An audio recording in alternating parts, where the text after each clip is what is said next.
Most protests here at City Hall don't require quite so many police officers out here in the street. That's because this is actually two protests. If you look over here, you can see there's one group of people standing up on the steps protesting against San Francisco's sanctuary city policy.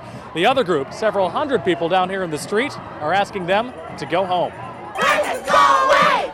Racists go away! Chanting, brandishing signs, and beating on pots and pans, the counter-protesters outnumbered the so-called Minutemen by hundreds.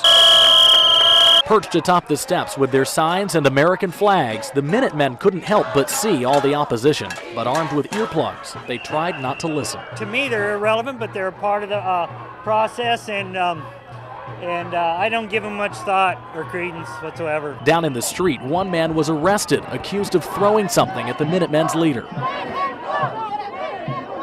In fact, crime is really what this is all about. The folks down here say sanctuary means safety. By not deporting people, you encourage them to report crimes. But the folks up here disagree. People in the immigrant community don't refuse to report because they're afraid of ICE.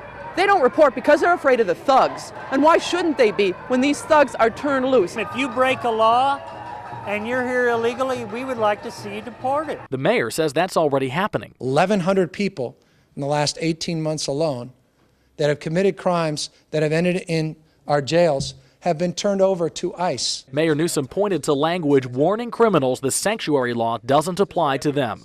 But after closing a loophole that let juvenile offenders stay in the country, Newsom does want to rework the law. We're trying to tighten up the language so it's just crystal clear to everybody. But despite a request from the Minutemen, Newsom won't be resigning. And by the numbers, the pro-immigrant protesters declared victory. The Minutemen left like a dog with a tail between their legs.